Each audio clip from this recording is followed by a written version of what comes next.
Hey VC, what's up? It's me, yours truly, back to post a quick video here. Actually gonna do a video response to myvinyl2's, his 400 subscribers contest.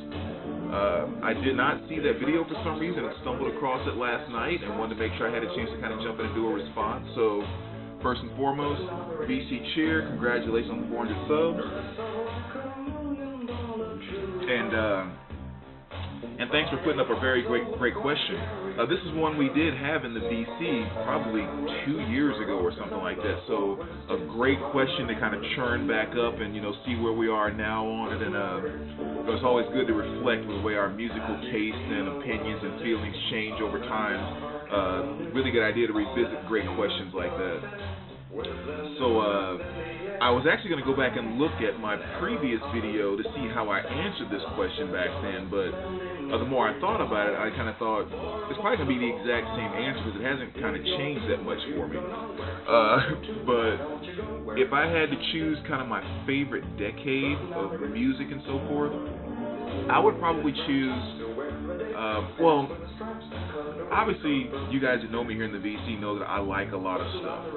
I like my classical music, I like my metal, I like my classic rock, I like my R&B, I like my hip hop, I like, everything, my punk, my hardcore, jazz. But and I kind of consider myself a metal guy. If someone identifies me as what type of musical whatever, I kind of actually like to take on the identification of a metal guy in terms of music I like. But when you really get down to the core of, kind of what's closest to my heart, I think what's moved me the most musically over the course of my lifetime and all of that, you would definitely have to go back to 80s new wave. Without question, that has been the most impactful musical era / genre in my lifetime. Now, granted, that's what I experienced when I was a kid, so typically, those things that we do experience growing up tend to be the most influential and spawn all the other things. But, as much as I hang on to music, once I like something, I like it. It doesn't go out of style, or I don't get tired of it, and, all that type of stuff. You'll rarely hear me go, one time I was really into this group this one summer, and then, no, that doesn't happen to me. Once I'm into you, I'm into you forever. But anyway, definitely going back to that 80s new wave, that was the music that, again, is probably closest to my heart, had the most impact for me, and really just kind of molded the type of listener / music lover I am today.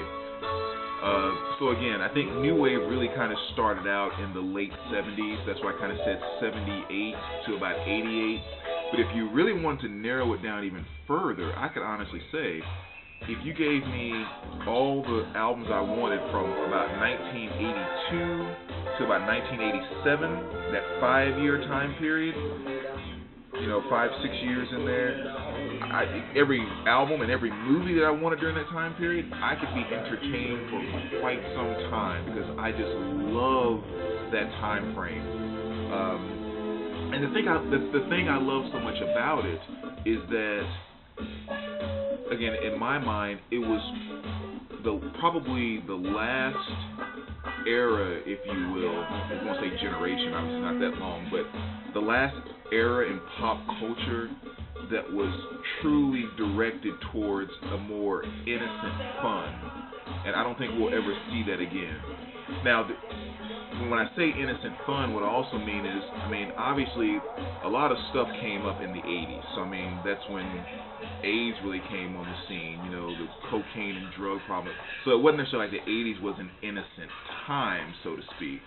But, I'm sure the 40s and 50s were a lot more innocent, if you will, than the 80s were. But when I say it was the last pure innocent time that we had, what I mean is even the stuff that was kind of dark, it was kept very much behind closed doors as far as the pop culture went for the most part. Everything was still about neon colors, fun, silliness. As an artist and as a fan, you had the ability to be successful and be, cool, if you will, be okay, be in popular culture. You could do that in fun ways. You didn't have to. You didn't have to be the badass to be cool, so to speak. So when I think back about the artists and the videos when MTV first kind of kicked in back during that time frame, it was okay to be Cyndi Lauperish. It was okay to be Falco. It was okay to be the Cars. It was okay to be, actually not even okay, it was cool to be those things. It was okay to be a Debbie Gibson. It was okay to be a Tiffany. All that stuff. Even some of them ended up doing Playboy spreads later, but still, it was behind closed doors at that point in time. Even songs like I don't know what type of stuff you can think about, Turning Japanese and things like that. I mean, we knew what those songs were about now, but as a kid, you had no idea what the song Turning Japanese was about. And of course, you laugh about it now, but again, that to me was the great part about the innocence of it, is even if you wrote a song like that, it wasn't so up in your face where if a 12-year-old kid was sitting there listening to it, they were just getting all the muck like they get today, which is so much in your face, just flat out negativity. I'm going for shock factor, how dark can I get, how, all that stuff just wasn't in the forefront back during that time period.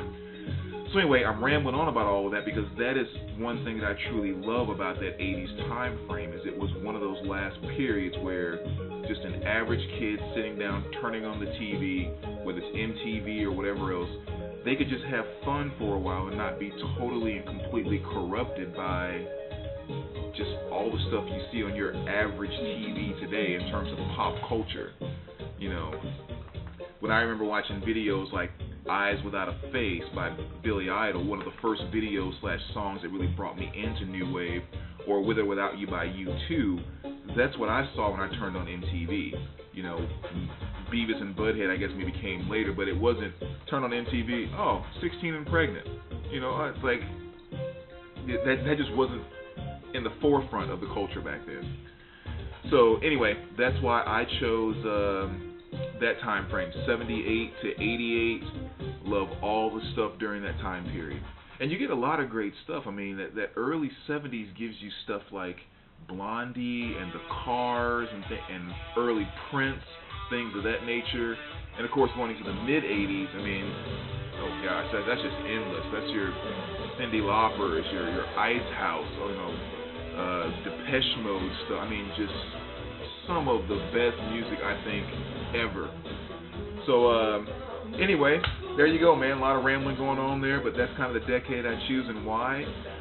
Again, congratulations on the 400 subs, and here's to many more for you. All right, take care, VC.